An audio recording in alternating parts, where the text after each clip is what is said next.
안녕하십니까. 반갑습니다. 오늘 그 사회복지 공동학술대회 저희 의료사회복지 임장 현상에서의 실천 그 세션 자장을 맡은 김리나입니다. 오늘 온라인으로 이렇게 시행되는 학술대회가 제가 아주 생소하고 저도 매우 어색합니다만 아마 코로나 이 상황에서 정말 가장 많은 분들이 좀 안전하게 참여할 수 있는 참여할 수 있는 어떤 최선의 방안으로 찾은 방법이고, 또 앞으로도 아마 이런 언택트 기술 변화에 더 익숙해져 가야 되지 않을까 하는 생각이 됩니다. 먼저 근본 한국사회복지학회에 저희 그 대한의료사회복지사 협회가 작년에 이어 올해도 참여하게 되어 매우 의미 있게 생각을 합니다. 제가 한국 사회복지라는 큰 틀 속에서 우리 의료사회복지라고 하는 전문 분야의 저희 현장과 또 학계가 경험을 서로 공유하고 고민하는 기회를 가진다는 것은 정말 학술적인 발전과 함께 저희 사회복지 실천에 깊이를 더해가는 바람직한 방향이라고 생각이 되고요.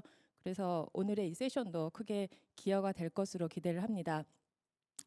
오늘 그 세션은 두 개의 주제로 이루어져 있는데요. 먼저 두 분의 발표와 함께 또 토론이 준비되어 있습니다. 아마 그 질병과 건강의 문제는 뭐 그 어느 때보다 저희가 코로나 현 상황에서도 그렇고 좀 중요성과 심각성이 이제 인식되어져 가는데요. 죄송합니다. 오늘 그 주제인 암 그리고 화상은 저희 의료사회복지계에서도 그 심리사회적 지원을 절실히 필요로 하는 대표적인 사례라고 할 수 있겠죠. 그래서 저희가 신뢰를 통해서 구체적인 그 현장의 그 시사점을 제공하는 그저 귀중한 시간이 될 것으로 기대가 됩니다. 저희 진행은 먼저 두 분의 선생님이 발표를 먼저 해주시고 뒤이어서 각 주제에 대한 토론을 이어가는 것으로 하겠습니다. 먼저 제일 발표를 암 생존자 대상 건강관리 자기 역량 강화 프로그램 효과성 연구라고 하는 주제로 우리 강남대학교 임정원 교수님께서 맡으셨는데요. 제가 임정원 교수님 소개를 잠깐 해드리겠습니다. 임정원 교수님은 그 사우스 캘리포니아 유니버시티에서 박사를 받으셨고 이화여자 대학교 사회복지학과에서 학부 석사를 하셨습니다. 주요 경력으로는 현재 강남대학교 사회복지 교수님으로 계시고 전그 한강성심병원과 강남 세브란스에서 의료사회복지사로 일한 경험이 있으시기 때문에 저희 현장과도 아주 밀접한 그런 교수님이십니다. 임정원 교수님의 발표 부탁드리겠습니다. 강남대학교 사회복지학부의 임정원입니다. 제가 오늘 발표할 내용은요, 암 생존자 대상 건강관리 자기역량 강화 프로그램의 효과성에 대한 연구가 되겠습니다. 코로나로 인해서 다들 많이 힘드실 텐데 힘내시고요. 특히 이제 암 생존자 분들께서는 암으로 인해서 치료를 받고 나서 지금 현재 재활이나 여러 가지 치료로 인해서 많이 고통이 많이 있으셨을 텐데 이런 다양한 프로그램을 통해서 어떤 혜택을 받을 수 있기를 바라겠습니다. 네, 전반적으로 이제 암 생존자에 대한 이해에 대해서 설명을 드리겠고요. 그리고 어떻게 프로그램이 진행이 되었는지, 그 결과가 어떻게 되었는지에 대해서 설명을 드리도록 하겠습니다. 다들 아시는 것처럼 최근 5년 암 생존자 비율이 굉장히 많이 늘어났죠. 그래서 상대 생존율은 전체 암 환자의 경우 현재 77.5%에 해당이 됩니다.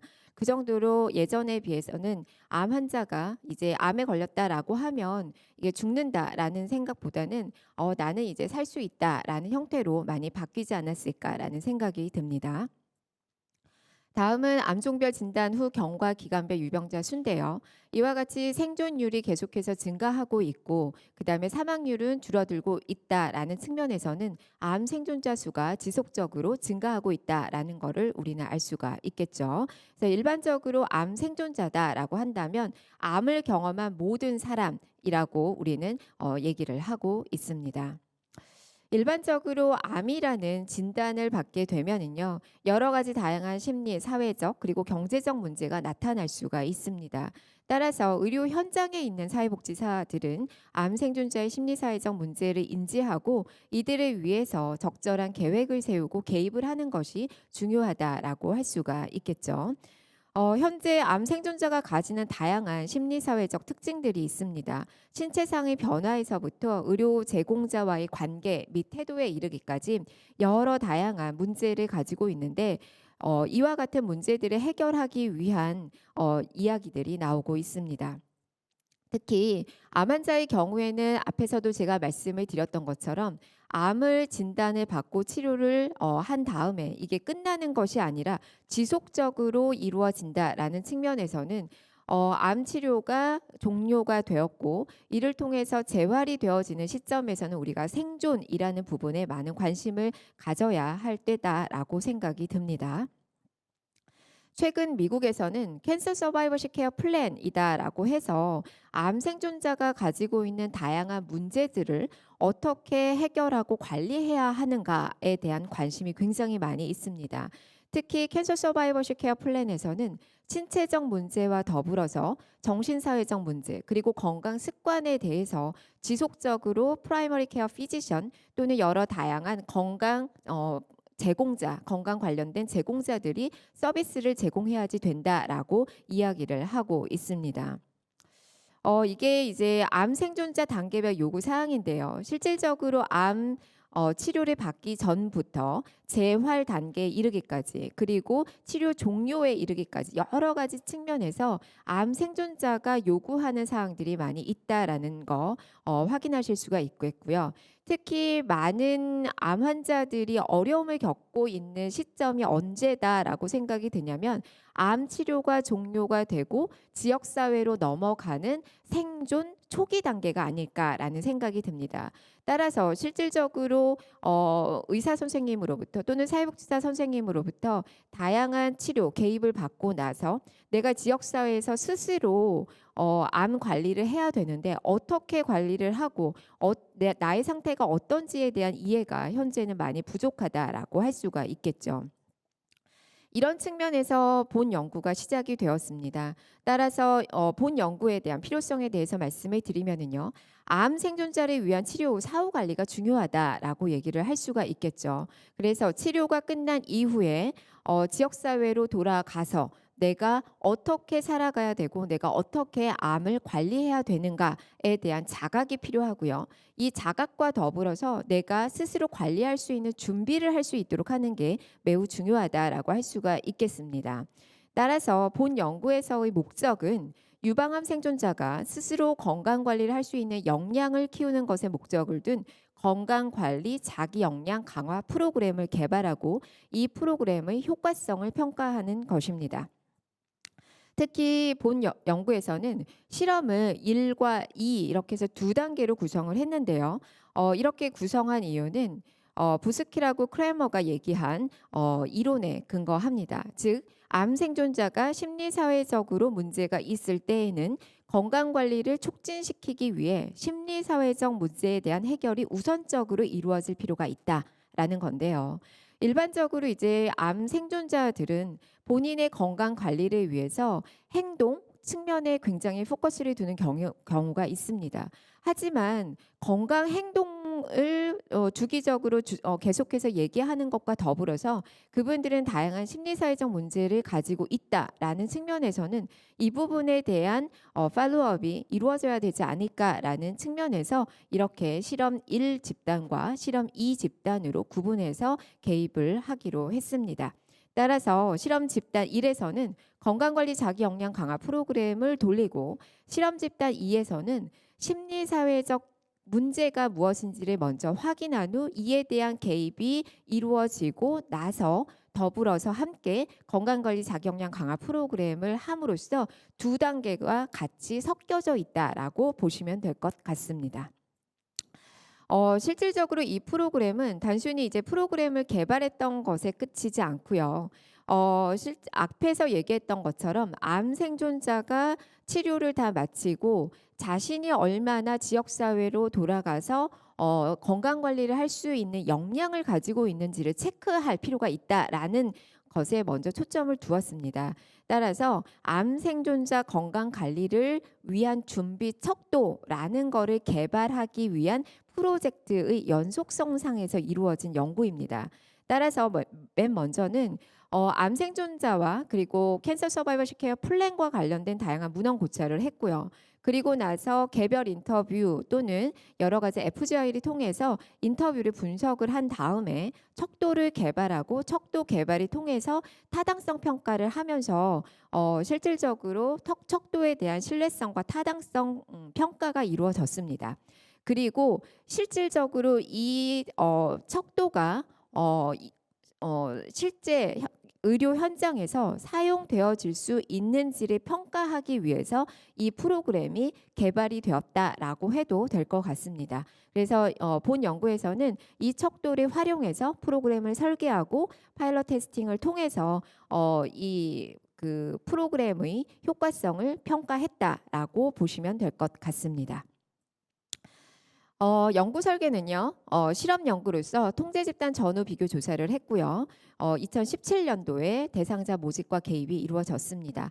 대상자 자격 요건은 다양한 암 환자들이 있는데 특히 이제 유방암 생존자를 대상으로 했고 어느 정도 치료를 끝낸 성인 암 환자로 자격 요건을 두었습니다. 그리고 앞에서 제가 얘기했던 그 제가 개발한 평가 도구에서 184점 이하의 점수를 받은 환자들은 실제 현재 자신의 건강 관리를 할 수 있는 역량이 조금 부족하다라고 판단을 했기 때문에 이 184점을 컷오프 스코어로 두고 이 밑에 있는 환자들을 대상으로 했고요. 그리고 특히 이제 건강행동 점수와 심리적 문제 점수에서 약간 어려움을 가지고 있는 환자를 대상으로 했다라고 보시면 될 것 같습니다. 따라서 연구 절차는 이 건강관리 척도를 활용한 스크리닝을 먼저 하고요. 그 다음에 이제 실험 집단, 두 집단과 통제 집단을 무작위 배정을 하고 실험 집단에 의해서는 의료사회복지사에 의한 3회기 개별 면담이 이루어졌습니다. 여기서의 개인 목표는 암 생존자 스스로 건강관리를 할 수 있는 능력을 키우자가 목표가 되겠습니다. 또한 통제 집단은 스탠드 오브 케어를 했고요. 그리고 나서 사전 조사와 사후 조사 그리고 3개월 사후 조사를 통해서 프로그램의 평가성을 확인을 했습니다. 본 연구에서는 3개월 사후 조사는 제외를 했고요. 사전 사후 조사의 결과만을 가지고 발표를 하도록 하겠습니다. 본 연구에서 적용한 이론은 단계적 변화 모형입니다. 이 단계적 변화 모형은 실질적으로 행동 변화를 하도록 만드는 과정 그리고 개개인의 행동 변화 과정을 이끌도록 하는 어떤 것들이 있다라고 해서 나와 있는 게 단계적 변화 모형인데요.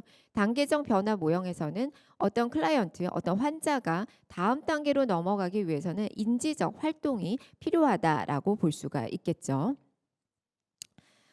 다음은 이제 실험 집단 프로그램 목표 및 내용인데요. 앞에서 얘기했던 것처럼 크게 3회기로 이루어진다라고 얘기를 했고요. 3회기 플러스 전화 상담을 통해서 건강 관리에 대한 사후 관리를 하기도 했습니다. 먼저 첫 번째에서는 건강 관리에 대한 인식을 파악을 했고요. 그리고 두 번째 스스로 건강 관리하기, 세 번째는 스스로 건강 관리할 수 있는 능력을 키우자라는 목표 하에 각각의 개입 내용과 그리고 앞에서 얘기했던 TTM 모델의 주요 전략들을 활용해서 다음 단계로 넘어가기 위한 프로그램을 진행을 했습니다. 여기서 사용한 측정 도구는요. 앞에서 말씀드렸던 암 생존자 건강 관리를 위한 준비 척도고요. 여기에서의 점수가 높으면 높을수록 준비가 잘 된다라고 보시면 될 것 같습니다. 앞에서 말씀드렸던 것처럼 이 척도는 국내 암 생존자, 가족, 의료진을 대상으로 심층 면접을 통해서 질적 연구를 통해서 분석한 내용을 근거로 개발이 됐고요. 신뢰성과 타당성 검증이 이루어져서 해외 논문에 투고가 됐고 게재가 되었습니다. 그리고 5점 리커트 척도로 총 33개 문항으로 구성이 되어 있고 부작용, 정서적 디스트레스, 사회적 지지, 건강 증진, 개인 성찰, 사회적 스트레스라는 6개 요인으로 구성되어 있어서 각 6개 요인에 따라서 실험 후에 어떤 변화가 있는지를 확인하는 절차를 거쳤습니다. 통계 방법은 양적 연구에서는 특히 repeated measure를 썼고요. 그다음에 이제 이 샘플 사이즈가 그렇게 많지가 않기 때문에 질적 연구를 같이 포함을 시켜서 어떤 변화가 이루어졌는지에 대해서 좀 더 효과성도 확인을 해 보았습니다. 연구 결과 말씀을 드리겠습니다. 처음에 저희가 자격 요건에 대한 사정을 했을 때는 총 103명으로 이루어졌었는데 거기에서 다양한 이유로 제외된 인원 42명을 빼고 무작위 배정을 62명을 대상으로 했습니다. 그중에서 동의했지만 참여를 중단한 6명을 제외하고 실험 집단의 28명, 통제 집단의 28명이 포함이 됐습니다. 그리고 실험 집단 28명 중에 랜더마이제이션을 통해서 실험 집단 1 14명, 실험 집단 2 14명을 거쳐서 각각의 프로그램을 시행을 했고 마지막에 사후 설문을 통해서 프로그램을 마쳤습니다. 다음은 대상자의 특성에 대한 부분인데요. 여기서의 가장 중요한 특징은 뭐냐면은 대상자 간의 인구사회학적 특성에 대한 차이가 없어야지 됩니다. 그래서 보시는 바와 같이 결혼 상태, 교육 상태, 고용, 가구, 암 진단 시 병기, 나이, 가구원 수에서 실험 집단 간 그리고 통제 집단과 실험 집단 간에 어떠한 유의미한 차이가 없다라는 점은 저희가 랜더마이제이션을 통해서 집단 배분을 잘 했다라는 거를 보여준다라고 할 수가 있겠습니다. 다음은 이제 집단에 따른 그 척도를 간략하게 PTSCI다라고 얘기를 하는데요. 그 점수의 차이를 보도록 하겠습니다. PTSCI의 전체 평균에서는 그 상호작용 효과가 나타났는데요. 보시는 것처럼 그 실험 집단의 경우에 차이가 나타났고 실험 집단과 통제 집단 간에도 차이가 나타났습니다. 점수를 한번 확인을 해보시면은요. 실험 집단 1의 경우에는 그 3.19에서 2.98로 떨어졌거든요. 이 얘기는 뭐냐면은 실질적으로 프로그램 3회기를 거친 이후에도 그렇게 많이 준비가 잘 되지 않았다라는 거를 얘기를 합니다.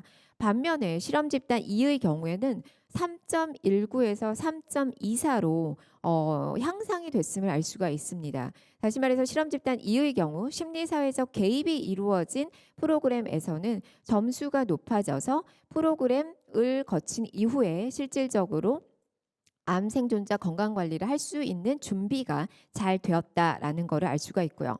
통제 집단의 경우에는 거의 변화가 없음을 확인할 수 있었습니다. 또한 유의미한 결과를 보였던 것 중에 개인 성찰 부분이 있습니다. 여기에서는 이제 집단 간의 유의미한 차이가 나타났는데요. 보시면 아시겠지만 실험 집단 1의 경우에는 3점대로 되게 낮았고요. 실험 집단 2의 경우에는 높았다라는 것을 볼 수가 있겠고요. 그리고 또한 상호작용 효과가 나타난 영역이 사회적 스트레스 부분이 될 수가 있겠습니다. 그래서 여기서도 보면은 실험 집단 1의 경우에는 사전 점수가 3.51이었는데 실험 후에 2.97로 떨어졌어요. 그러니까 오히려 스트레스를 더 많이 받았다라는 거를 알 수가 있고요. 그다음 실험 집단 2의 경우에는 3.1에서 3.21로 올라감으로써 준비가 더 잘 됐다. 즉 다시 말해서 사회적 스트레스 수준이 훨씬 더 그거에 대처할 수 있는 준비가 됐다라는 거를 확인할 수가 있습니다. 그래서 수치로만 보면은 잘 모르실 것 같아서 각각을 그래프로 한번 보여드리도록 하겠습니다. 이게 그래프인데요. PTSCI 총점의 경우 실험 집단 1은 건강관리에 대한 준비 수준이 감소하는 반면 실험 집단 2는 증가하고 있다라는 거를 알 수가 있는데요. 여기에서 이제 파란색으로 되어져 있는 부분이 실험 집단 1이 되겠습니다. 그리고 초록색이 실험 집단 1이 되겠고요. 그다음에 노란색이 통제 집단이 되는 것을 알 수가 있겠습니다. 그래서 실험 집단의 경우에는 똑같은 시작점이 나왔었지만 실험 집단 1은 떨어지고 실험 집단 2는 향상이 됐다라는 것을 알 수가 있고요. 그 다음에 부작용 같은 경우는 부작용도 실험 집단 2는 올라갔지만 파란색인 실험 집단 1은 떨어졌다라는 거. 그다음에 정서적 스트레스에서는 실험 집단 1은 떨어졌고 역시 실험 집단 2는 올라갔다라는 걸 알 수가 있습니다. 그러니까 앞에서 제가 유의미성에 대한 얘기를 했는데 샘플 사이즈가 워낙 적다 보니까 이게 유의미성이 잘 나타나지 않을 수가 있어서 이런 그래프를 통해서 전반적인 집단 간 변화를 우리가 확인할 수가 있을 것 같습니다. 다음 사회적 지지를 보면은요. 파란색은 떨어지고 그다음에 초록색도 떨어졌다라고 해가지고 이게 왜 그럴까 저도 궁금하긴 하는데 프로그램을 통해서는 사회적 지지가 크게 영향을 받지는 못했다라는 걸 알 수가 있고요.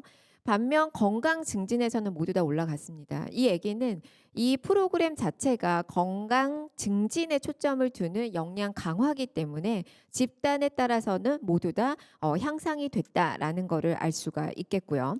그다음에 개인 성찰 측면에서는 실험 집단 1의 경우 떨어지고 실험 집단 2는 올라갔다라는 거 확인할 수 있고요. 사회적 스트레스에서는 마찬가지로 실험 집단 1은 엄청 떨어졌고 실험 집단 2는 올라갔다라는 거를 알 수가 있겠습니다. 그래서 아마 많은 분들이 아마 생각을 하실 거예요. 왜 실험 집단 1과 2가 이렇게 차이가 나타날까? 그래서 어떤 부분들이 영향을 미쳤을까라는 것들이 저희도 궁금을 해서 각 실험 집단 1에 포함된 대상자 중 세 분에 대한 것들에 대한 예들을 말씀을 드리도록 하겠습니다. 크게 이제 A, B, C의 경우에는 주요 목표가 A 같은 경우는 규칙적인 수면, 습관, 운동입니다. B는 운동하기, 체중 감량, 그다음 C는 운동하기. 그래서 이 실험 집단 1에 들어가 계신 분들은 대부분 목표 자체를 건강 증진으로 두었죠. 근데 중요한 이슈 중에 하나는 A 같은 경우에는 목표 자체는 규칙적인 수면 습관과 운동으로 두었고 실질적으로 사회복지사 선생님도 이런 부분들을 증진시키기 위해서 역량 강화를 위한 그 상담을 지속적으로 하셨습니다. 하지만 상담을 하면서 약간씩 나타났던 이슈들이 뭐 남들에 대한 시선, 재발에 대한 두려움 이런 부분들에 대한 이슈가 지속적으로 나타났는데 이런 부분들에 대한 정서적 터치가 부족했다라는 얘기들이 좀 많이 나왔고요. B 같은 경우에는 역시 마찬가지로 운동하기, 체중 감량이라는 부분에 초점을 두긴 했지만 지속적으로 뭐 대인관계라든지 가족 갈등이라든지 직장 복귀에 대한 문제들을 조금씩 얘기를 했는데 매뉴얼에 따르면은 그런 부분은 우리가 터치하지 말아라라고 얘기를 했기 때문에 이 부분에 대한 정서적인 터치가 별로 없었다라는 거를 알 수가 있었습니다.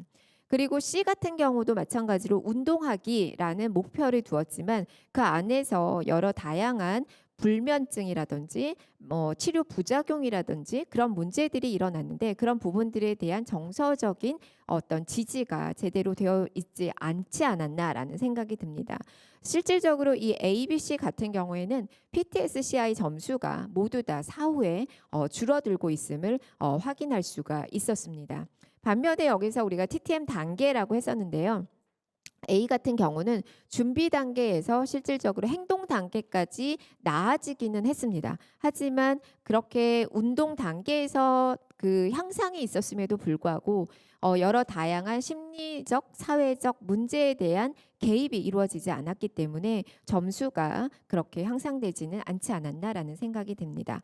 반면에 실험 집단 2 같은 경우에는 D, E, F 각각이 나타나는 주요 목표가 앞에서의 집단과는 조금 다릅니다. 즉 스트레스 관리, 자기주장, 가족 간의 의사소통, 체중 조절, 부부관계, 건강관리, 감정환기, 일상생활 및 가족관계라고 해서 실제 그분들에게 필요한 건강 증진에 대한 목표가 다 TTM 단계에서는 체크가 됐고요. 그래서 행동 준비 행동을 해서 체크가 됐고 그럼에도 불구하고 이런 문제가 다음 단계로 더 발전시키기 위해서는 심리 사회적 문제에 대한 개입이 이루어져야 된다라는 측면에서 지속적으로 건강 증진과 더불어서 심리 사회적인 개입이 이루어졌다라는 부분이 이 실험 집단 1과 실험 집단 2의 가장 큰 차이다라는 것을 확인하실 수가 있을 것 같습니다.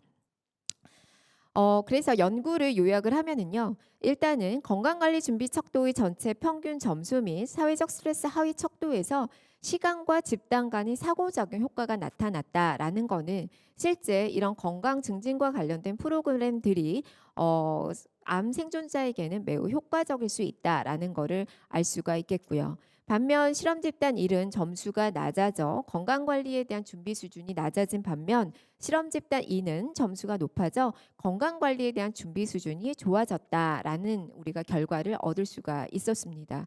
반면 통제 집단은 사전 사후 간의 차이점을 보이지 않았습니다. 따라서 이 본 연구 결과를 바탕으로 해서 내세울 수 있는 연구 함의는 암 생존자 스스로 건강을 잘 관리할 수 있는 역량을 가지도록 하는 것은 매우 중요하다. 하지만 실질적으로 암 생존자에게 건강 행동, 즉 밥 먹는 거라든지 운동하는 거라든지 뭐 그런 여러 가지 측면에서의 건강 증진 행동에 초점을 두는 거가 다는 아니다라는 거를 본 연구에서는 확인할 수 있었고요.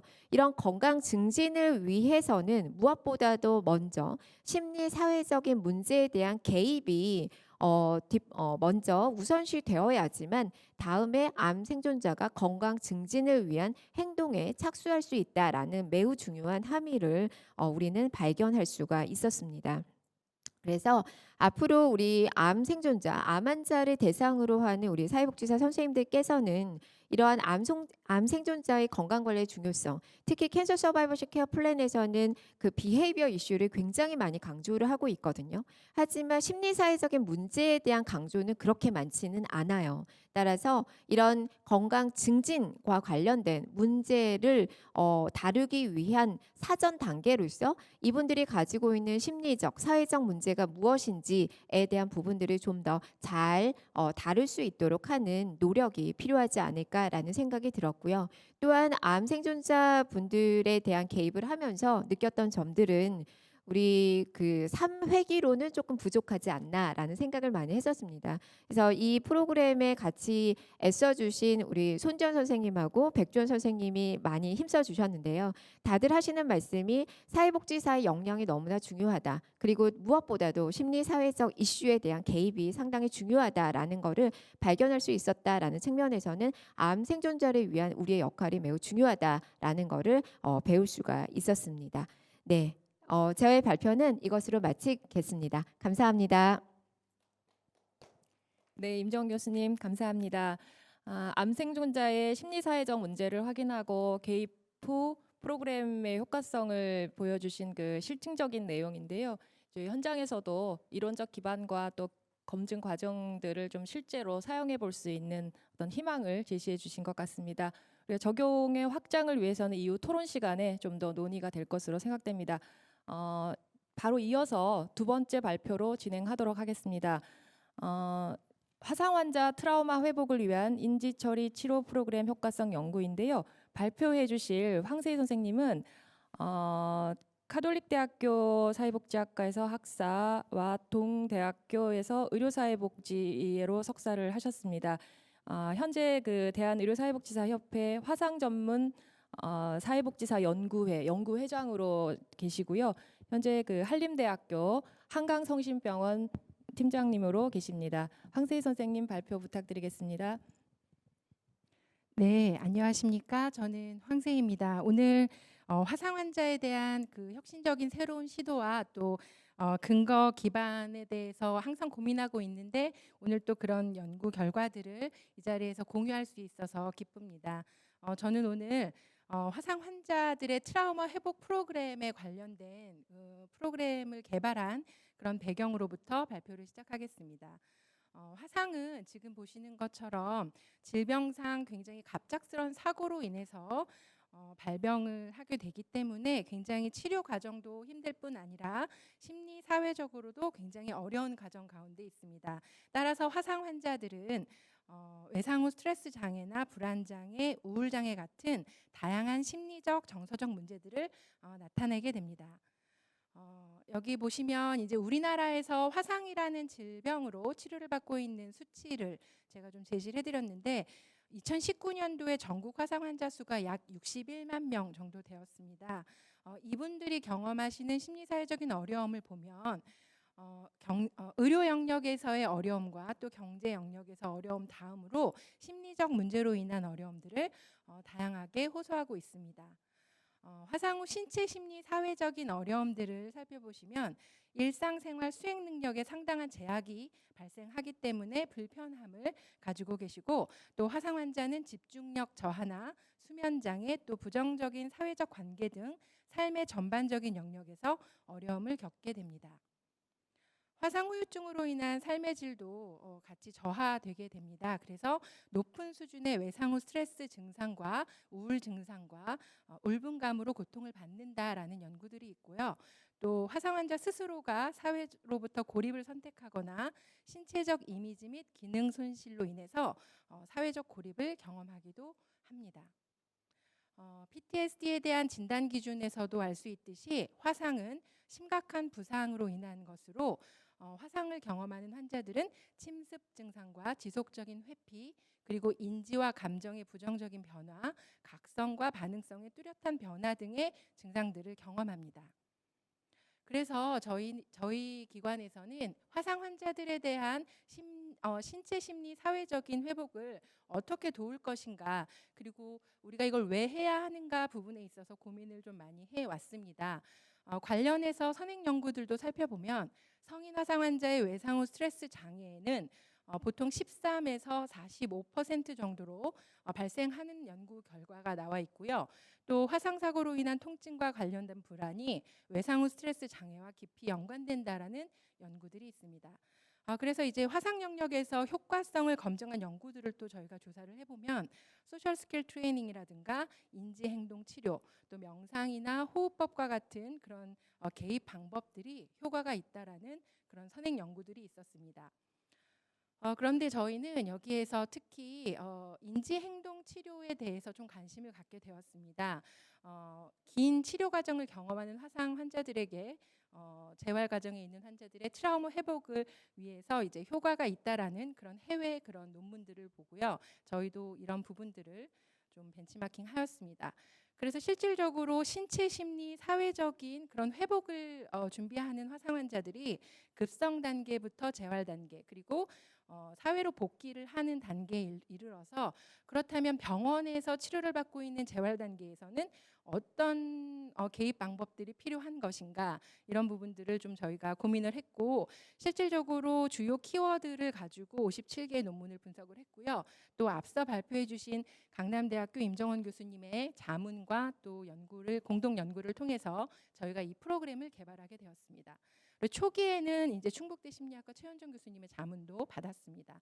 그래서 저희가 도출한 결론은 우리가 인지행동 치료를 재활 단계에 있는 화상 환자들에게 적용해 보는 것이 좋겠다라는 부분이었고, 그래서 우리는 화상 후 트라우마를 경험하는 화상 환자들이 외상 후 스트레스 장애를 잘 회복할 수 있도록 특히 화상 후 3개월 이후인 환자들을 대상으로 신체적 안정화 단계를 거친 그런 환자들을 대상으로 인지처리 치료에 기반한 프로그램을 개발하게 되었습니다. 여기서 CPT라는 것은 PTSD 치료에 효과가 입증된 단기 증거 기반 치료 기법입니다. 그래서 주로 인지적 접근을 주로 하고요. 또 외상 사건을 글로 쓰는 과정을 포함합니다. 그래서 CPT는 치료 패키지로서 외상 기억에 대한 노출과 사고에 도전하는 훈련, 그리고 화상 사고에 가장 영향을 받을 수 있는 주제에 대한 모듈, 여기 보시면 안전, 또 신뢰, 힘 통제, 자존감, 친밀감, 이와 같은 주제를 다루게 됩니다. 그래서 주로 이제 하단에 보시면 ABC 시트와 또 도전 사고 질문지를 매 회기마다 사용하게 됩니다. 이 CPT 치료는 심각한 외상을 경험한 사람 대부분이 PTSD 관련 증상을 나타내는 것은 정말 당연하고, 그런데 이제 이런 부분들이 대부분 자연적인 회복 과정을 거친다라는 부분입니다. 그리고 이 부분들은 영구적인 장애가 아니라 회복이 가능함을 강조하는 치료 기법입니다. 그래서 트라우마를 경험한 사람이 이후 문제에 봉착했을 때 어떻게 환자 스스로가 치료자가 될 수 있는지를 함께 교육하게 됩니다. 그래서 인지과정 치료의 강조점은 회피에 대한 도전과 또 보편적인 부정적인 감정을 소실시키는 부분, 그리고 화상 사고에 대한 해석을 수정함으로써 스스로 만들어내는 부정적 감정을 변화시키는 것입니다. 그리고 화상 사고와 관련된 지나친 해석을 하지 않도록 계속적으로 학습하는 것입니다. 치료의 목표는 자연적인 감정을 프로세스하고 또 화상 사고 기억에서 발전시킨 의미의 내용을 확인하고 또 화상 사건이 발생했음을 수용하도록, 그래서 궁극적으로는 화상 환자들이 균형 잡힌 사고를 할 수 있도록 돕는 개입 기법입니다. 그래서 치료의 단계는 사정 평가와 트라우마, PTSD, 그리고 사고 감정에 대한 교육, 그 다음에 이제 트라우마의 처리에 대한 부분, 그리고 도전에 대한 부분, 또 이제 앞서 설명드린 것처럼 트라우마와 관련된 주제 하나하나를 연습해보는 그런 과정으로 진행이 됩니다. 그래서 지금 보시는 것은 이제 저희 기관에서 사용하고 있는 프로그램의 모집 포스터입니다.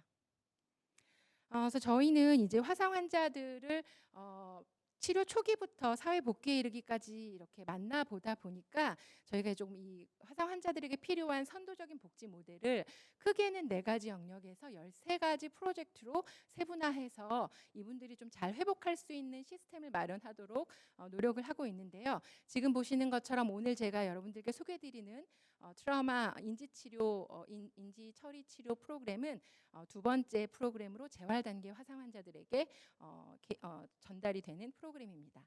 그래서 좀 더 자세히 살펴보시면 CPT 프로그램은 총 8회기로 진행이 되고 있는데요. 앞서 설명드린 것처럼 PTSD에 대한 교육들, 그리고 외상 사건, 화상이라는 사건이 삶에 미치는 영향들을 확인하고 또 이제 ABC 슈트라든가 도전 사고 질문지를 통해서 이제 잘못된 신념들을 바로 잡아 나갈 수 있도록 연습하는 그런 회기들로 진행이 됩니다. 그리고 이제 후반부에는 앞서 그 트라우마와 관련된 주제들, 안전, 그리고 신념, 힘과 통제, 이런 부분들을 하나하나 연습을 하게 되고요. 각 회기는 글 쓰는 과정을 포함해서 또 다음 회기 전까지 매일매일 이제 본인의 신념들을 점검하는 과제가 주어지게 됩니다. 그래서 보시면은 ABC 연습지이고요. 환자분들이 일어난 사건과 나 자신 스스로에게 하는 말, 또 내가 느끼고 있는 것들에 대해서 매일매일 점검해 볼 수 있도록 하고 있습니다. 그래서 이것은 이제 환자분들이 직접 작성하신 ABC 시트입니다.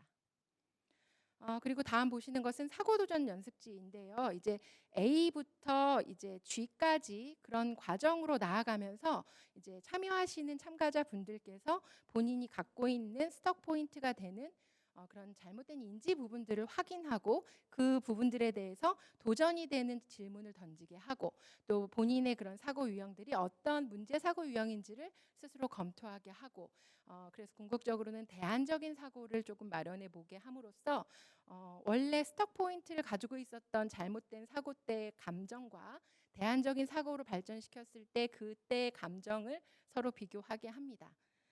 이런 과정들을 짧지 않은 8회기까지 계속 진행을 하고요.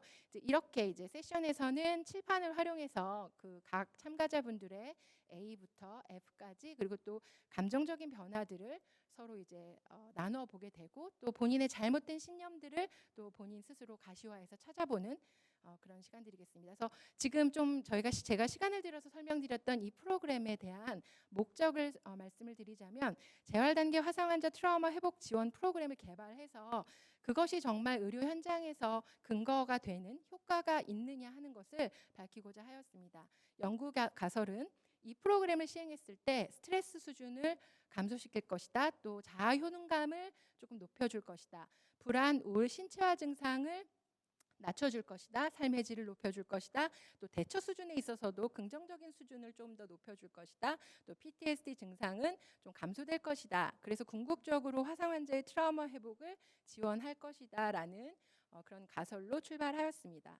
그래서 프로그램 참여 대상자는 트라우마를 경험한 화상 환자로 초기 3개월까지는 굉장히 급성 단계로 트라우마를 다루기에는 좀 한계가 있고 어려움이 있기 때문에 3개월 이후로 두었고요.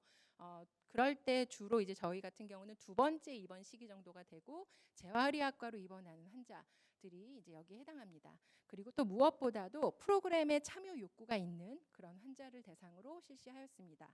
그래서 총 이 연구에서 분석된 참가자는 총 39명이고요.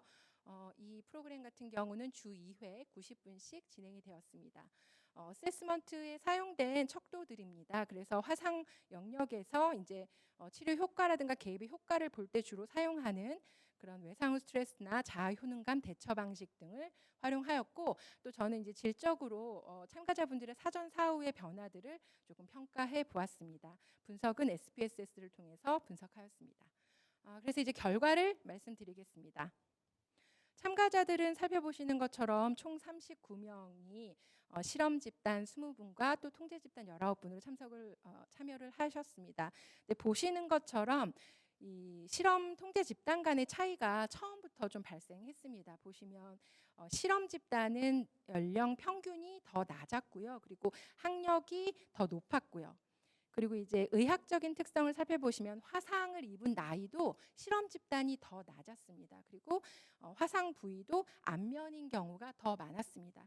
이 의미는 뭐냐면 이제 의료 현장에서 프로그램으로 이제 들어오는 그런 대상자분들을 보면 이렇게 좀 교육 수준이 있다거나 젊으시거나 또 노출 부위에 화상을 입으신 분일수록 빨리 이걸 해결하고 싶어 하시고 프로그램에 참여하고 싶어 하십니다. 그래서 지금 저희 연구에서도 그런 부분들이 좀 반영된 결과라고 할 수 있겠고요.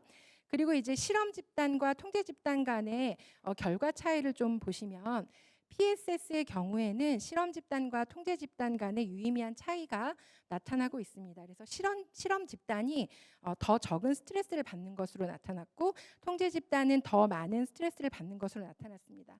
그런데 시간에 따른 변화를 발견할 수는 없었고요. 그다음에 이제 BSI 18을 보셔도 이제 실험 집단의 경우가 더 적은 심리적인 디스트레스를 보이고 있었고요.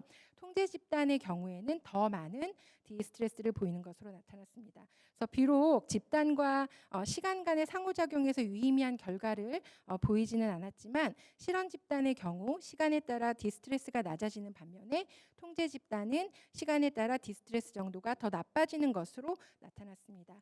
그 다음에 이제 보이시는 것이 화상 특이 건강 척도인데요.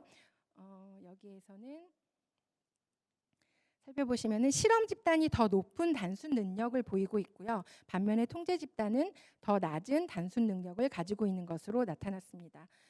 그리고 화상 특이 건강과 관련해서는 단순 능력과 손 기능에서만 유의미한 결과를 보이고 있고요. 단순 능력의 경우에는 실험 집단과 통제 집단 간의 유의미한 차이가 나타나는 것으로 보고되었습니다. 그래서 즉 실험 집단이 더 높은 단순 능력을 보이고 있었고 반면에 통제 집단은 더 낮은 단순 능력을 가지고 있는 것으로 나타났습니다.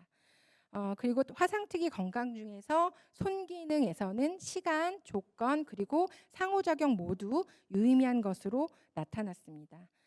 그리고 실험 집단이 통제 집단보다 손 기능이 더 좋은 것으로 나타났습니다. 하지만 상호작용의 경우 실험 집단은 손 기능의 변화가 거의 없는 반면에 통제 집단의 경우에는 손 기능이 상당히 좋아지는 것으로 나타났는데 이는 아마도 실험 집단이 화상 정도가 약간 더 심해서 나타나는 형상으로 보입니다. 다음은 대처 방식 부분입니다. 여기에서는 살펴보시면 유익하지 못한 행동과 관련된 대처 방식에서는 집단 간의 차이가 P값이 0.1 이하의 수준에서 유의미한 차이가 있는 것으로 나타났습니다. 즉 실험 집단이 유익하지 못한 행동을 조금 더 많이 하고 있는 것으로 나타났고요. 반면에 통제 집단은 유익하지 못한 행동을 더 적게 하고 있는 것으로 나타났습니다. 그런데요, 이제 시간이 지나는 시간에 따른 변화의 상호작용에 대한 결과를 살펴보시면 유의미한 결과를 보이진 않았지만 지금 그래프에서 보시는 것처럼 실험 집단은 유의하지 못한 행동이 점점 줄어들고 있는 것으로 보여지는데요. 여기 이제 밑에 녹색으로 보이는 통제 집단의 경우는 유의하지 못한 행동이 점점 더 많이 나타난 것으로 확인이 되고 있었습니다.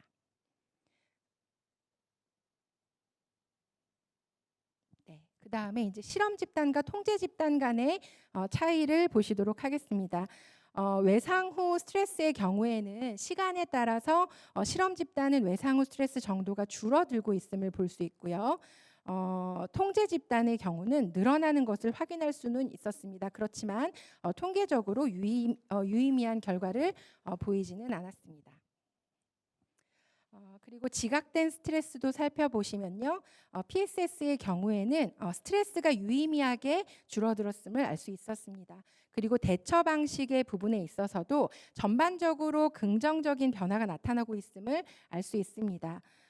하지만 유의미한 변화를 보여준 경우는 적응적인 대처에서만 유의미한 결과를 보여주고 있습니다. 즉 이것은 실험 후에 화상 환자의 적응적인 대처 수준은 높아지고 있음을 알 수 있었습니다. 그래서 좀 사례를 좀 들어서 설명을 드리면요. 첫 번째 사례는 이제 이렇게 유년기에 화상을 입었고 그런데 또 다시 근로 현장에서 화재 폭발로 화상을 입고 저희 기관에 입원하신 부분으로 사실 그 상담 신청 계기는 화재 사고 당시에 현장에 있었던 동료에 대한 미안함으로 또 회사 처리에 대한 답답함 그리고 복직 후 생활에 대한 막막함 등으로 상담을 신청하신 분인데요. ABC 척도로 살펴보시면 이게 이제 좀 내가 제대로 선임으로서 확인을 했더라면 사고가 안 일어날 거다라는 거고 또 나보다 더 후임이 화상을 입어서 내 책임이다라는 그런 죄책감이 굉장히 심하셨습니다. 근데 이제 미안한 감정이 80%, 두려움이 70%였다가 이제 이 한 걸음 프로그램을 경험을 하시면서는 이제 좀 대안적인 사고도 생각하고 있고요. 그래서 동료도 점점 좋아지고 있고 또 이 일은 사고였다. 이건 내가 이렇게 만든 것이 아니다라는 것으로 점점 그런 문제가 됐던 감정들의 수치가 줄어드는 사례였고요. 두 번째 사례 같은 경우는 이제 근로 중에 화염 화상 37%를 입고 입원하신 분이었는데 이분의 상담 신청 계기는 이제 본인의 실수가 아니었는데도 이제 본인의 잘못이라 여겨지게 만든 상황들이 있었고 또 화상 사고 당시의 장면이 반복적으로 떠오르는 그런 재경험과 침습 증상으로 굉장히 심한 수면 장애와 식이 어려움이 있었습니다. 그래서 이 한 걸음 프로그램에 참여하게 되셨고요. 이분 같은 경우도 이제 내 잘못으로 되고 있는 그런 모든 사람이 내 잘못이라고 생각할 것이라는 것에서 오는 그런 억울함이나 슬픔, 답답함에 대해서 이제 그 대안적인 사고로 모든 사람이 그런 건 아니더라. 그리고 내 가족과 나는 그 사고가 내 잘못이 아니라는 것은 알고 있다라는 쪽으로 대안 사고가 가면서 이제 억울함이나 이런 부정적인 감정들이 많이 낮아지는 것을 보였습니다. 그래서 신체 이 참여자 분들의 변화 과정 이야기도 신체상의 변화가 나타났고요. 또 심리적으로도 굉장히 객관적으로 나의 트라우마에 대해서 정리하는 것 같다라는 그런 변화를 보이시게 되셨고요. 또 나를 다치게 한 동료에 대한 나의 태도의 변화가 생겼다. 그러니까 뭔가 화상을 잘 치유하는 과정들에 대해서 그 태도가 변화했다. 이런 변화들이 관찰되었고요. 또 프로그램 같은 경우는 뭐 불안을 없앨 수 있는 시간이었다. 또 나와 화상 사고에 대해서 유연한 생각을 하게 되었다. 이런 결과들을 나타냈습니다.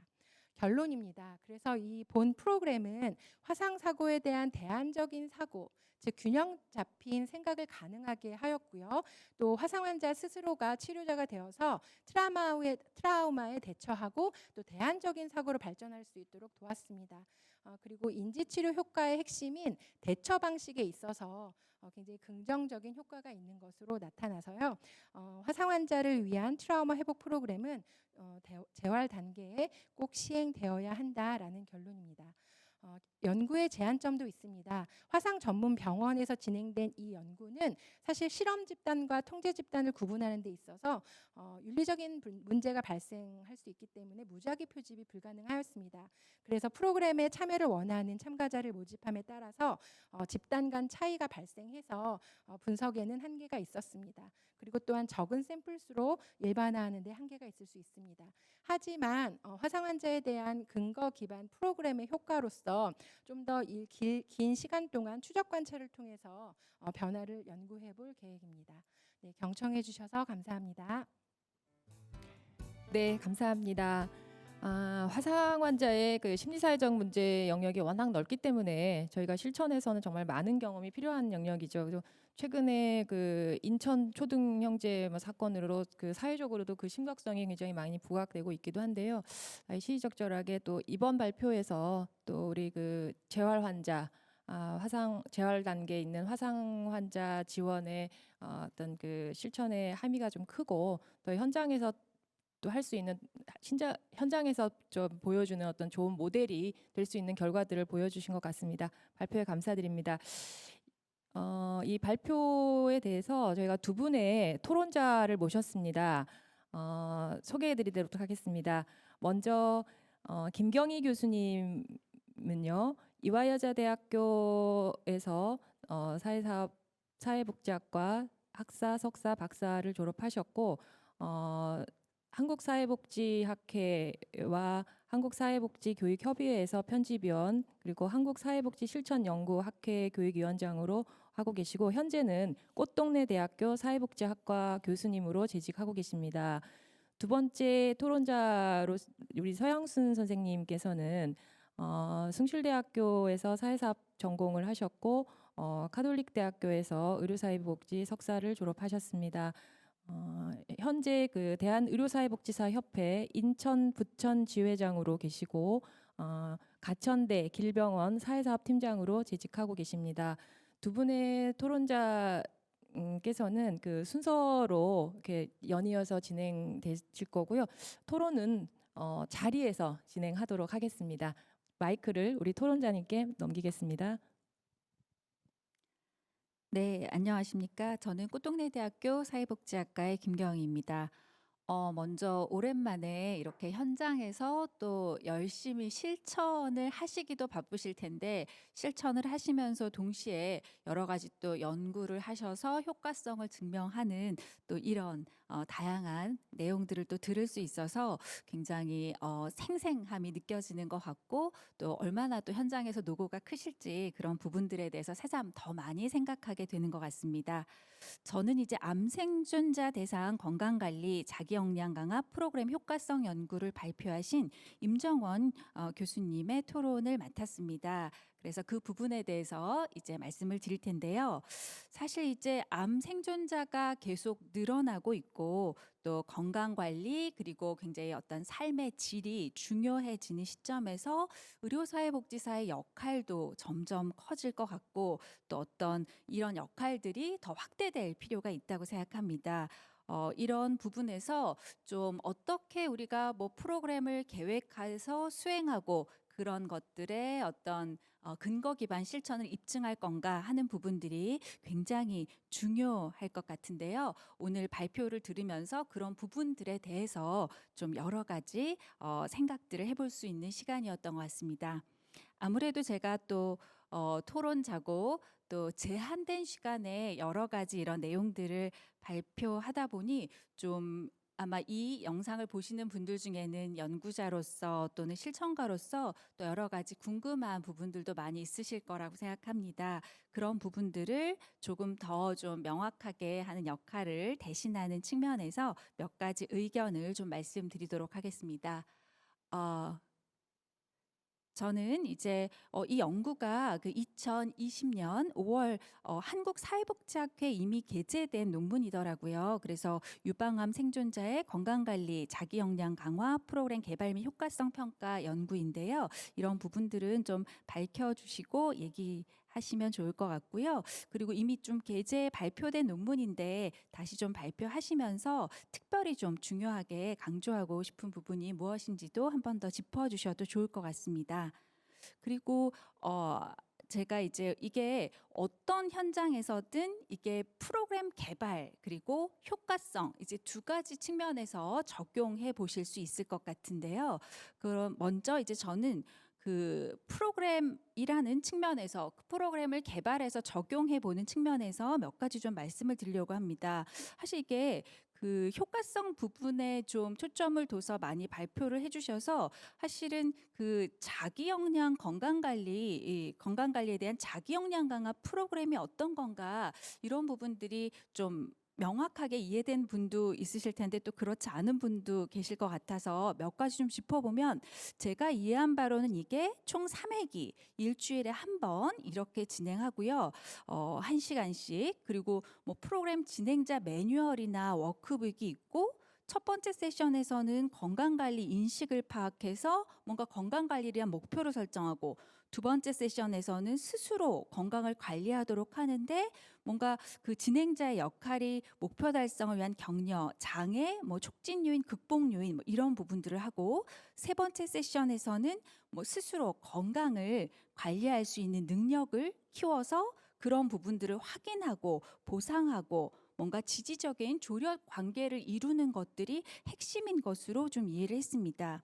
그런데 이 프로그램이 좀 이게 뭐 표준화된 건지 아니면 이게 개별로 진행하는 거라서 각각의 상황에 따라서 이렇게 맞춤형으로 하는 건지 이런 부분들이 좀 궁금했고요. 또 그렇다면 이제 사실 이게 자기 역량 강화 프로그램의 내용이 무엇인지와 또 여기에 플러스 실험 집단 2 같은 경우에는 심리사회적 개입이 추가되는 건데 두 집단이 뚜렷이 내용 구성이나 시간 투입에서 어떻게 차별화가 되는 건지가 좀 분명하게 발표에서는 나타나지가 않은 것 같아서 좀 궁금했습니다. 예를 들어 실험 집단 1 같은 경우에도 결국에는 진행자 또는 뭐 의료사회복지사와의 개별 세션이라면 이게 완전히 심리사회적 개입이 없다고 할 수가 있는 것인지 이제 예를 들어 뭐 이분이 이런 것들을 하면서 이런 부분에 뭐 장애 요인이나 어려움이 있다 뭐 이런 것들을 뭐 같이 얘기하거나 뭐 이런 부분을 격려하는 것들이 이루어진다면 이런 부분들은 좀 심리적 사회적 개입에 포함될 수 있는 부분들이 아닌 것인지 또 그런 부분들이 다소 좀 모호했고요. 그래서 그런 부분들을 어떻게 좀 집단 간 차이를 뚜렷하게 하기 위해서 좀 구별점을 둔 것인지 이런 부분들에 대해서 조금 더 설명해 주시면 명확할 것 같습니다. 그리고 두 번째로는요. 프로그램의 이제 효과성 연구이기 때문에 효과성 부분에 대한 의견을 드리겠습니다. 이제 표를 통해서 굉장히 깔끔하게 집단에 따른 PT, SCI, 점수 차이 이런 것들을 보여주셨고 이런 결과를 통해서 결국에 실험 집단 1은 효과가 없고 2는 효과가 있다는 것들을 증명해서 보여주셨습니다. 그런데 이제 표를 보면서 약간의 궁금증은 이제 이것도 간단하게 제시되다 보니까 원래 보통은 좀 시간에 따라서 시차에 따라서 변화가 좀 나타나고 그런 유의성이 좀 나타나는 것이 보통인데 그런 부분들이 전혀 없고 또 집단에서도 그런 변화가 보통 없는데 이렇게 상호작용항에서만 이렇게 유의미하게 나타나는 것들도 조금 좀 특이하긴 했고요. 또 이렇게 하면 이 부분에서 확실히 이게 예를 들어 실험 집단 2가 뭐 1이나 통제 집단에 비해서 확실히 효과가 있다라고 얘기할 수 있는 것인지 이런 부분들을 제가 잘 몰라서 조금 더 설명을 해주시면 좋을 것 같습니다. 즉 여기에서는 실험 집단 2가 통제 집단에 비해서 유의미한 차이가 나타나는 건지 이런 부분들이 명확히 드러나지 않는데요.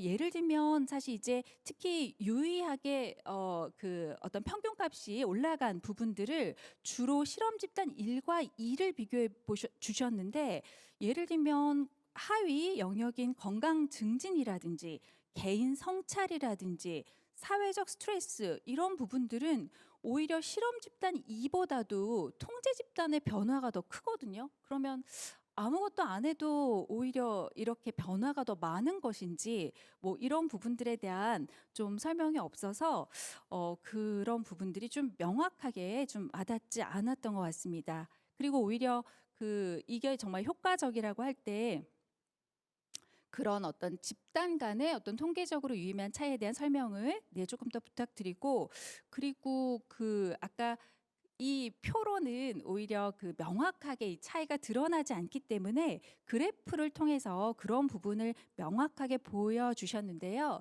또 한편으로는 이게 굉장히 표를 통해서 연구자의 주장을 명확하게 확인할 수 있었는데 이게 이제 SPS에서 그려진 표를 또 그대로 가져오다 보니까 오히려 좀 시각적 왜곡이라고 하죠. 좀 이렇게 표준화된 단위가 아니라 3.19에서 2.98, 뭐 3.19에서 3.24인데 시각적으로 하나는 완전히 올라가고 하나는 꺾이는 이런 식으로 이제 보여질 수 있어서 오히려 이런 부분들은 차이가 있더라도 단위를 표준화해서 좀 더 명확하게 그려주는 것이 통계적으로는 더 좀 정확하지 않나, 좀 이런 의견을 드리고 싶습니다. 효과성과 관련해서는요, 사실 이렇게 그 수가 많지 않은 것들을 하기가 어려우셔서 아까 처음에도 약간 질적인 방법을 혼합했다고 하셨는데, 아마 현장에서도 수가 많지 않은 경우가 많기 때문에 어떻게 이런 부분을 혼합해서 사용할 건가에 대한 그런 궁금증들이 많으실 거라고 생각합니다. 그래서 그 예를 들면 뭐 어떻게 자기 기입식을 뭐를 쓰게 했는지, 어떤 부분을 뭐 정해서 봤는지, 구체적으로 좀 어떤 질적 방법을 통해서 이런 양적 연구의 효과성을 보완하려고 하셨는지도 조금 더 설명해 주시면 좋을 것 같습니다. 네. 제가 드리고 싶은 의견은 이런 것들이고요.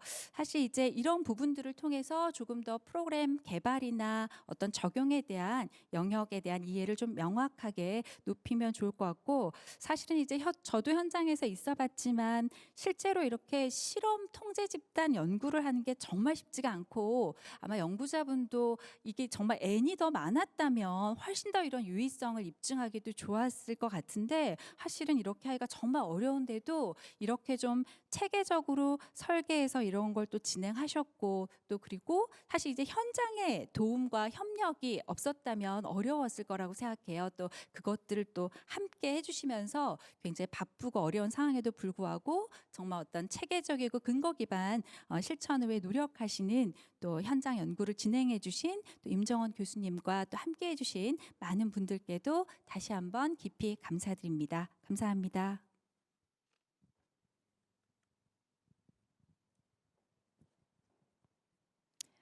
네, 안녕하십니까. 이어서 두 번째 발표하신 우리 화상 환자의 트라우마 회복을 위한 인지처리 치료 프로그램 효과에 대한 토론을 맡은 가천대 길병원 서양순입니다. 먼저 올 들어 가장 추운 날씨에 여러 영역에 근무하는 사회복지사 선생님들께서 공동의 학술대회를 통해서 이런 그 더 나은 복지 대상자들을 위한 개입을 위해서 노력하는 이 학술대회가 무엇보다 되게 의미 있는 시간이라 생각이 듭니다. 네, 그러면 제 토론 시작하도록 하겠습니다. 실질적으로 저는 그 화상 환자를 임상에서 접하기는 합니다. 그렇지만 응급처치 후에 그 화상 전문 병원으로 전원 퇴원을 하는 그런 의료 체계로 인해서 장기간에 걸친 화상 환자를 위한 개입이 최근에 없었습니다. 그러다 보니까 화상 환자들이 또는 그 가족들이 겪는 실제적인 심리사회적인 어려움들, 고통에 대해서 공감하는 부분들이 오늘 발표하는 우리 선생님보다는 많이 낫다라는 말씀을 먼저 드리고, 그럼에도 불구하고 화상 환자들이 당하는 여러 그 일어나는 산재라든지 사고를 비롯한 다양한 상황에서 중도 장애를 입는 분들과 거의 그 장애 범주에 좀 유사하다라는 이해를 갖고 사회 재활적 접근이 필요한 측면에서 그 의료사회복지적 관점의 토론을 시작하고자 합니다. 실제 전 이제 이 발표 토론에 앞서 화상 환자에게 그들의 트라우마 회복을 위한 프로그램에 왜 인지처리 치료를 적용하였는가라는 질문을 먼저 해보았어요. 그래서 우리 발표자가 준비한 여러 내용들 중에 인지행동 치료에 대한 배경 지식을 많이 토대로 재활 단계 트라우마 회복을 위한 프로그램이라는 키워드를 가지고 그 애니카 그 학자의 선행 연구를 비롯한 굉장히 많은 57개의 논문들과 분석하고 또 여러 학계의 교수님들의 자문을 거쳐서 화상 이후 심리사회적 회복에 방해되는 문제를 10가지로 나름대로 확정을 했습니다. 그중에서 불안과 PTSD 대처 방안, 또 스트레스에 대한 인지행동 치료가 효과가 있다라는 근거를 먼저 제시를 하였습니다. 그리고 인지행동 치료의 형태를 갖고 있으면서도 PTSD에 굉장히 효과가 입증된 단기 그 인지 처리 치료 프로토콜을 이 화상 환자 트라우마 회복을 위한 프로그램에 적용하는 그러면서 진행하는 효과를 도출하고자 이 프로그램을 실시한 걸로 확인을 하였고, 우리가 실제 이제 임상에서 인지행동 치료가 심리적인 접근에 많은 효과와 성과를 내었다라는 것, 특히나 우울과 불안, 스트레스, 공황 장애, 또 공격성과 충동성을 완화하는 또 감소시키는 데 효과가 있다라는 걸 우리 임상에 근무하는 선생님들은 많이 알고 있을 겁니다. 이런 측면에서 현재 화상 환자가 치료를 받는 과정 중에 이런 부분들이 나타나거나 또는 치료가 끝나더라도 신체적으로 나타나는 증상으로 외상 후 스트레스, 불안, 우울 장애 이런 것들에 대해 자신의 삶의 심리적 정서적 문제로 나타나 실제 그들이 삶의 현장에 나아가서 사회 재활에도 여러 장애가 미친다는 것을 알 수 있습니다. 이렇듯 화상 환자의 사회 재활에 방해가 되는 요인들이 인지행동 치료를 통해 효과가 나타나는 이러한 것들을 여기 이제 그 영구적으로 또는 그 화상으로 인한 외상의 영구적인 장애를 갖게 된다라는 낙인된 시각이 아닌 회복이 가능함을 강조하여 화상 환자 스스로가 본인 삶의 과정에서 위와 같은 문제, 뭐 우울이라든지 불안이라든지 외상 후 스트레스 이런 것들과 관련된 여러 문제들을 직면했을 때 회피하지 않고 나름대로 균형 잡힌 사고를 통해 스스로 해결하고 치료자가 될 수 있는지를 이 프로그램을 통해서 교육하는 그런 목표를 수립한 연구인 것 같습니다. 프로그램이자. 그래서 이 연구는 2017년도 11월부터 7월까지 한 3년에 걸쳐서 직접 기획하고 실천한 발표자의 그 화상 환자에 대한 애정이 굉장히 듬뿍 담겨져 있는 프로그램으로 저는 이해를 하였습니다.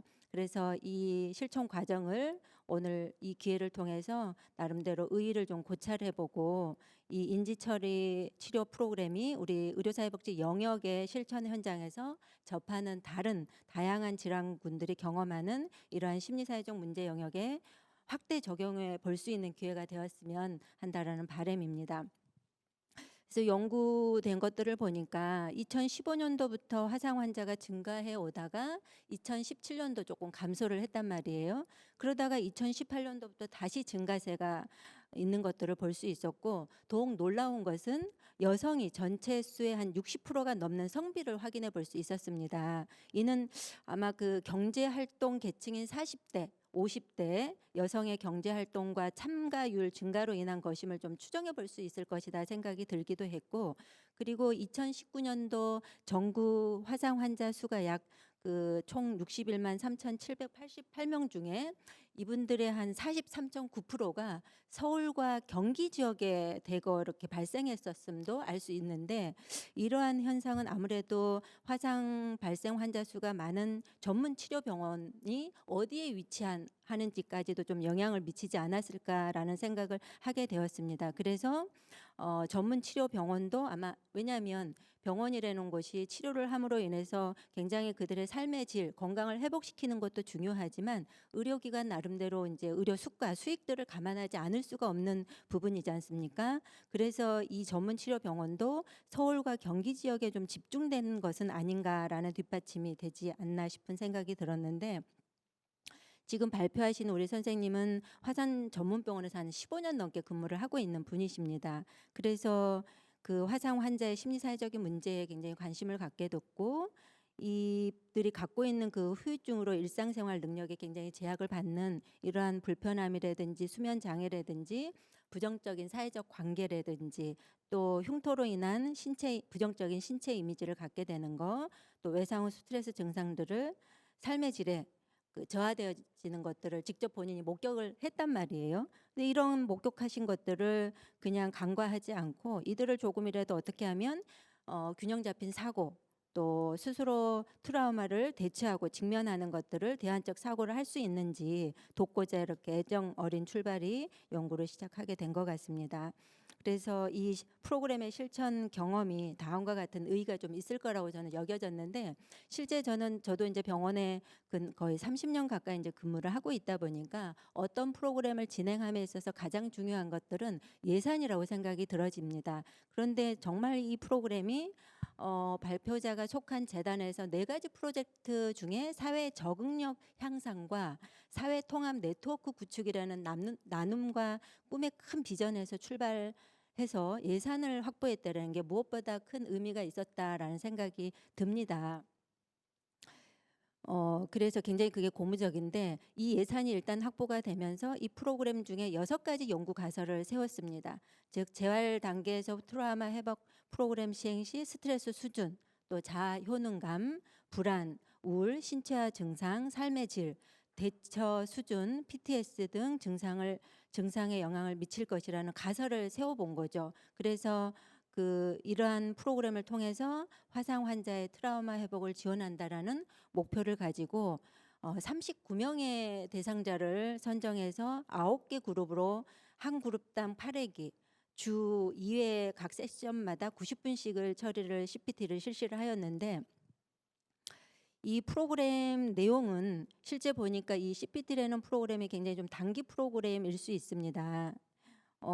그러면서 이 인지행동에 관련된 핵심 요소들도 굉장히 지키면서 좀 치료 목표를 나름대로 단순화해서 이어가는, 왜냐하면 각 의료기관에서 프로그램을 진행할 때 대상자를 모으기도 쉽지가 않은 부분들도 있고, 또 한 사람이 계속 그 진행자가 진행하는데도 여러 가지 변인들이 나타날 수 있는 부분들을 이 CPT라는 단기 과정을 통해서 이게 나름대로 성과를 이룬 것들도 큰 의미라고 생각이 들어집니다.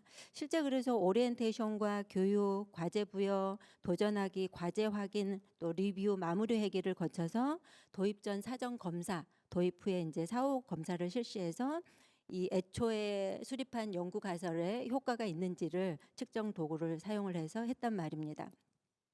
그런데 이 프로그램을 진행하면서 실제 우리 의료사회복지사 혼자 하셨는지도 좀 궁금했습니다. 왜냐하면 이 9개 그룹을 진행하는 것뿐만이 아니라 아마 그 임상에서 저희가 프로그램뿐만이 아니라 여러 업무들을 같이 병행하면서 할 거란 말이죠.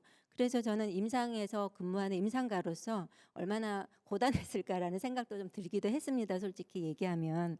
그래서 굉장히 프로그램의 이제 효과보다는 이 프로그램을 실시했다라는 데 의의를 좀 두고 싶은 마음이 굉장히 좀 컸었고, 그리고 또 이 프로그램을 통해서 앞으로 이제 제한점에 우리 발표자가 말씀하신 것처럼 제한점에 3개월 또 6개월 팔로우를 하는 것들도 매우 중요하다라고 말씀을 하셨습니다. 저는 그거가 굉장히 중요하다고 생각하는 것이, 우리가 이 프로그램을 임상에서 도입을 할 때는 지금 갖춰져 있는 병원에 나름대로 한 달 기준의 프로그램을 통해서 그 사람들이 그들의 그 화상 환자라든지 저희가 이제 임상에서 당뇨 환자라든지 암 환자라든지 여러 환자들 대상으로 프로그램들을 실시를 하잖아요.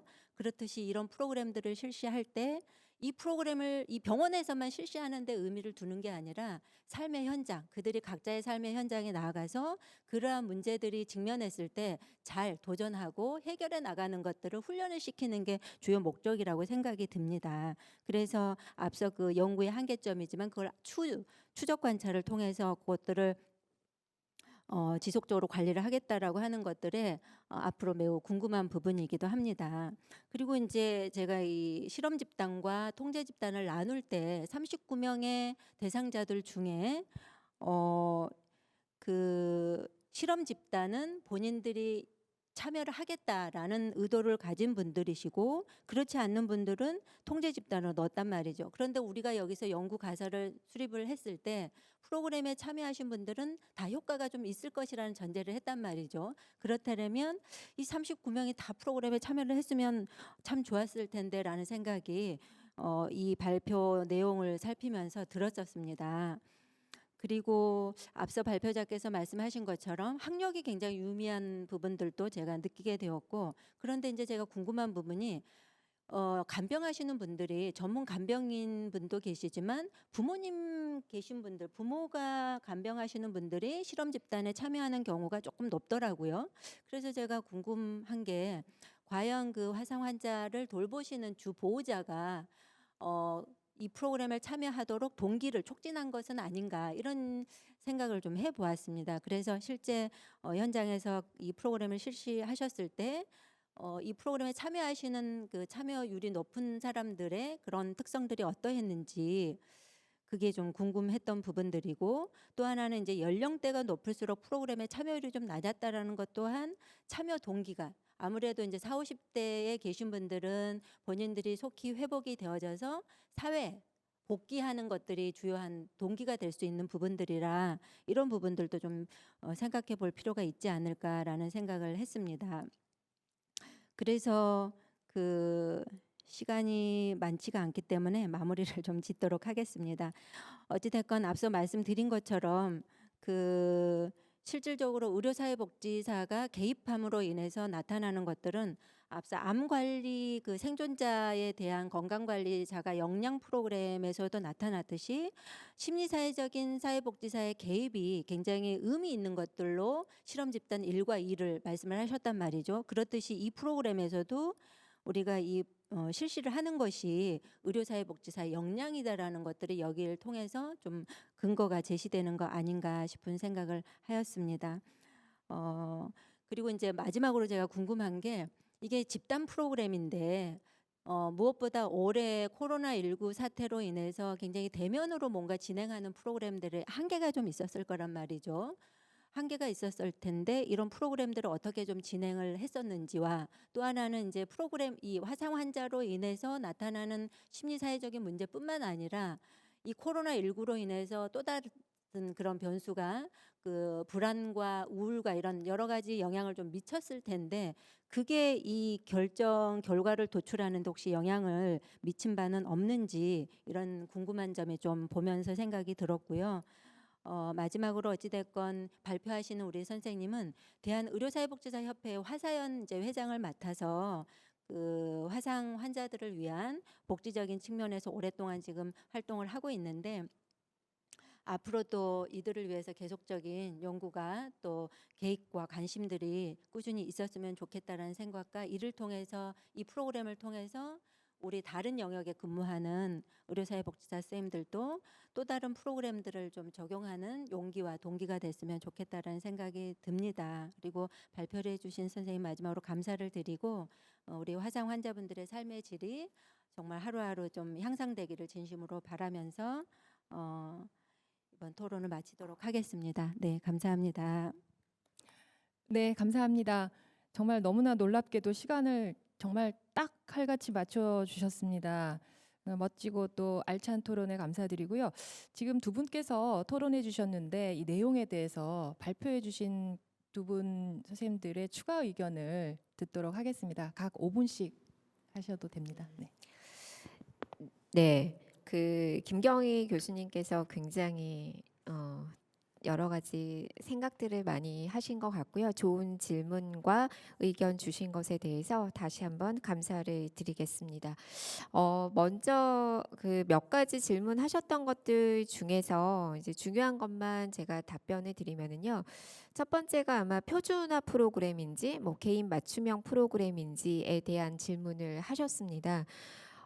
실질적으로 이 프로그램은요, 제가 이제 다른 분당 서울대 병원에 계시는 사회복지사 선생님하고 재활의학과 선생님하고 같이 해서 만든 프로그램이고요. 이 프로그램이 단순히 이제 프로그램 개발로 나타난 것이라기보다는 척도를 개발하면서 그 척도의 효과성, 그다음에 척도가 정말 사용 가능한지를 평가하기 위한 일련의 과정 속에서 만들어진 프로그램이다라고 보시면 될 것 같습니다. 그래서 그 부분을 제가 조금 더 설명을 드리면 척도가 개발이 되면서 그 안에 이제 암 환자, 암 생존자들이 경험하고 계시는 다양한 이슈들이 나타났고요. 그래서 그 부분과 관련해서 척도를 개발을 했고 그 척도를 우리가 이제 모집한 암 생존자들에게 저희 사회복지사 선생님들이 먼저 체크를 하는 과정이 있었습니다. 그래서 그 체크가 되면은 그 척도를 저에게 전달을 했고 그 척도에 근거해서 어떤 부분들이 암 생존자가 문제를 가지고 있다라는 것들이 확인이 되었어요. 근데 여러 가지 뭐 다양한 이슈가 있지만 그 다양한 이슈를 짧은 기간 안에 할 수가 없었기 때문에 그 중에서 이제 건강 증진과 심리사회적인 문제만 파악을 했었습니다.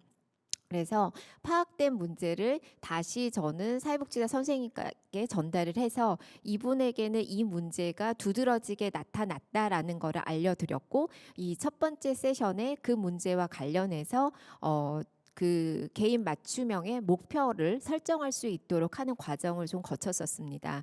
그리고 이제 실험 집단 1과 실험 집단 2의 차이는 뭐냐라고 하면은 제가 앞에서 그 그 질적 연구처럼 해서 실험 집단 1과 2의 각각의 3명의 자료를 보여드렸잖아요. 거기서 보시면 아시겠지만 목표가 다릅니다. 그래서 실험 집단 1의 경우에는 모든 목표가 건강 증진에만 목표를 두어서 그 부분을 3회기 동안 해결해라 라는 목표가 들어가 있고요. 그 다음에 실험 집단 2의 경우에는 목표에 건강 증진 플러스 심리사회적인 문제가 같이 들어가 있습니다.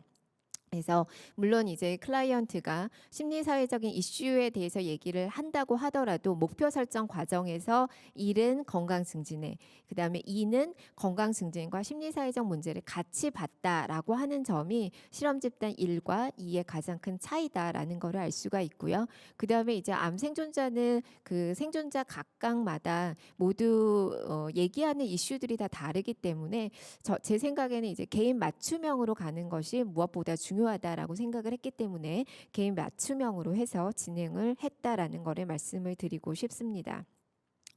그 다음에 이제 질적 연구와 관련해서는 어떻게 했냐라고 했는데 실질적으로 이제 저희 이 분당서울대병원 사회복지사 선생님 두 분께서 한 분 한 분의 클라이언트 환자와 만나면서 모든 것들을 다 메모를 하셨어요. 그래서 그 각 회기마다 저희가 매뉴얼이 있었고 워크북이 있었고 그 다음에 클라이언트에게는 워크북을 통해서 각각의 회기를 할 수 있도록 저희가 다 드렸고요.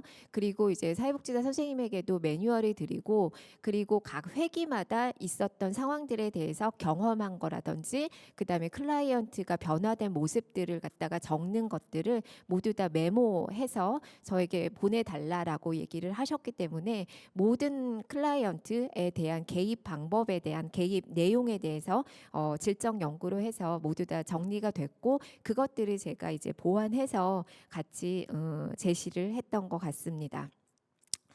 그 다음에 이제 연구 결과에서 시간과 집단, 상호작용 이런 부분들이 있는데요. 이제 시간만 보기에도 조금 뭐하고 집단만 보기에도 좀 뭐하다라고 하는 게 이제 시간 변수만 보게 되면은 실험과 통제 간의 차이를 보지 않습니다. 그러니까 전체 집단이 사전과 사후에 어떻게 변화가 됐는지를 확인할 수가 없고요. 집단만 보게 된다면은 A 집단과 B 집단의 차이만 보는 거지 시간에 따른 어떤 차이도 볼 수가 없다라는 겁니다. 그래서 실질적으로 이렇게 그 실험을 통해서 사전과 사후에 어떤 효과가 있는지에 대한 부분은 상호작용 효과 즉 집단에 따라서 어떤 시간에 따른 차이가 어떻게 같이 나타난지를 보는 게 더 맞다라고 볼 수가 있겠습니다. 그래서 실질적으로 뭐 시간과 집단 각각의 값을 제시를 하긴 했지만 무엇보다 중요한 거는 A 곱하기 B라고 제시한 상호작용 효과가 될 것 같고요. 그래서 상호작용 효과만 본다 그러면 전체 평균하고 사회적 스트레스에서는 그 평균들만 본다고 하더라도 그래도 유의미한 효과가 나타난다라는 측면에서는 그래도 심리사회적인 그 개입을 통해 나타난 실험 집단 2가 효과가 있다라고 말씀을 드리고 싶습니다. 그다음에 아까 시간 관계상 제가 얘기를 하면서도 느꼈던 게 너무 효과성 결과에 대해서만 얘기를 했구나. 실질적으로 사회복지사 선생님들께서는 어떻게 프로그램이 개발이 됐고 어떻게 진행이 됐는지에 대해서 훨씬 더 궁금하셨을 텐데 그 부분을 제가 정말 잘 설명을 못했구나라는 생각이 들어서 그 부분에 대해서는 아주 정리 요약을 김경희 교수님께서 아주 잘 해주셨던 것 같습니다. 네, 감사합니다. 네, 저는 그 지지가 되고 또 저희 이 연구에 앞으로 향후 계획에 있어서 지혜를 이렇게 얻게 해주신 이렇게 정성 깃든 토론을 해주신 서양순 선생님께 정말 감사드립니다. 먼저 궁금하신 사항에 대해서 먼저 답변을 드리자면 이 프로그램은 사실 저 혼자 한 것은 아닙니다.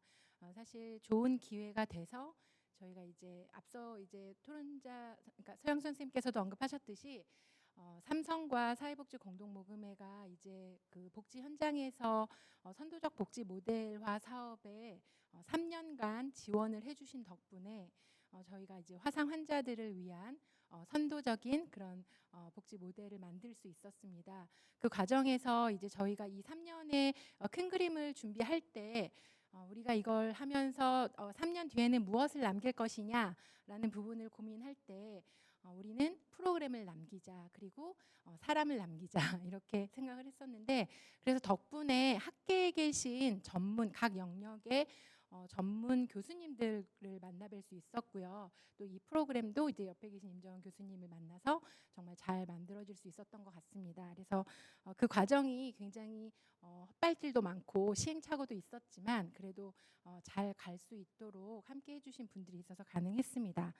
그리고 이제 토론자께서 말씀하신 것처럼 이 프로그램에 참여한 실험 집단과 통제 집단을 선정하는 데 있어서 사실은 이게 CPT라는 것이 워낙 그 글이나 본인의 사고에 대해서 이렇게 자유롭게 잘 표현할 수 있는 분들이어야 해서 사실 연령도 아주 많은 분들에는 좀 참여하는 데 어려움을 보이셨고요. 그리고 또 학력도 또 어느 정도 작용을 하셨습니다. 근데 저희가 이 프로그램을 개발할 때 무엇보다 중요하게 봤던 것은 이 치료에 대한 동기가 있느냐라는 부분들이었습니다. 그래서 변화단계 모델에서 우리가 주로 사용하는 그런 변화동기 척도를 활용해서 정말 이분들이 참여할 그런 욕구가 있는지를 저희가 조금 그런 부분들을 고려해서 참여자를 참여시켰고, 또 우울하냐라는 부분에서 중증도 이상의 우울은 조금 참여하는 데 어려움이 있으시기 때문에 이제 그런 부분들은 좀 고려해서 참여를 했고, 또 이제 통제 집단으로 참여하셨던 분 중에서 실험 집단으로 이제 프로그램 참여를 원하시는 경우 참여하실 수 있도록 그렇게 기회는 드리는 쪽으로 저희가 진행을 했었습니다. 그리고 참여자 특성은 이제 이렇게 말씀을 드리겠고요. 또 이게 2020년 7월까지 이제 프로그램이 운영이 됐기 때문에 사실 중간에 한반 정도는 이제 코로나 시기에 사실 진행이 되긴 했습니다. 그런데 병원 안에서 진행되는 입원 환자를 대상으로 하는 프로그램이었기 때문에 조금 방역에 더 신경을 썼고요. 그리고 대상자 수를 조금 줄여서 2분 정도로 이제 좀 한정을 해서 진행을 했습니다. 근데 어쨌든 입원한 환자들이 이제 그래도 서비스가 가야 하겠기에 이제 조금 어려운 상황이지만 저희가 방역이나 이런 것들을 통해서 좀 준비를 해서 그렇게 진행을 했었습니다. 그리고 이제 저희가 이런 프로그램들을 개발하는 데 있어서 재원이나 예산을 확보한 것은 굉장히 저희한테도 좋은 기회였고 좋았습니다. 근데 이제 이런 것들이 이제 앞으로 남은 부분들은 이제 토론해 주신 선생님 말씀처럼 이게 저희 의료기관에서뿐만이 아니라 우리나라의 화상 환자들이 어디에서 치료를 받든지 이런 표준화된 그런 개인 방법으로 서비스에 대한 전달 체계가 조금 잘 구축될 수 있도록 조금 저희 의료사회사업 대한의료사회복지사 협회 안에 화사연을 중심으로 이런 부분들이 좀 더 확산이 되어야 될 필요가 있다고 생각이 되고요. 또 사실은 병원 안에서도 의료사회복지사의 활동들이 이제 의료팀 안에서 이런 부분들을 상호작용할 때 사실 저희의 이런 결과들이 에비던스로 서로 이제 논의가 되고 소통이 됩니다. 그랬을 때 같은 원내에서의 그런 다른 치료, 다른 다학제적인 다른 부서에서도 또는 의료진들도 굉장히 관심을 보이고 또 굉장히 협력하고자 하는 그런 부분들이 있어서 사실 이런 에비던스를 확보함으로써 좀 더 좀 지금까지는 한정적일 수밖에 없는 의료사회복지 수가도 조금 더 이런 것들이 좀 확대되는 그런 하나의 그냥 주춧돌이 됐으면 하는 그런 바람입니다. 그리고 이런 그 선도적인 복지 모델에 대한 부분에 있어서도 지속적으로 이제 말씀해 주신 것처럼 향후 그런 그 시간에 따른 그런 후속 연구를 통해서 효과성을 좀 더 잘 발견을 하고 또 지속적으로 개발할 수 있도록 노력하겠습니다. 감사합니다. 네, 감사합니다. 오늘 그 사회복지 공론장을 열다 의료사회복지 임상 현장에서의 실천이라고 하는 주제로 그 한국사회복지학회에서 저희가 폭넓게 내용을 공유한 이 자리가 우리가 사회복지라고 하는 큰 틀에서 학계와 현장의 협업으로 저희 현장의 전문성과 학술적 깊이를 더해가는 또 하나의 큰 어떤 걸음이 되었다라고 하는 것에 저는 의미를 두고 싶습니다. 오늘 내용을 기반으로 해서 앞으로도 각 현장에서의 실천들이 좀 많이 발표가 되고 또 발전되어 갔으면 하는 바람을 전하고 싶고요. 오늘 두 가지 주제를 나누어 주신 발표자 두 분 선생님 그리고 토론자 분들께 다시 한번 진심으로 감사의 말씀을 드리고 이번 세션을 마치도록 하겠습니다. 감사합니다.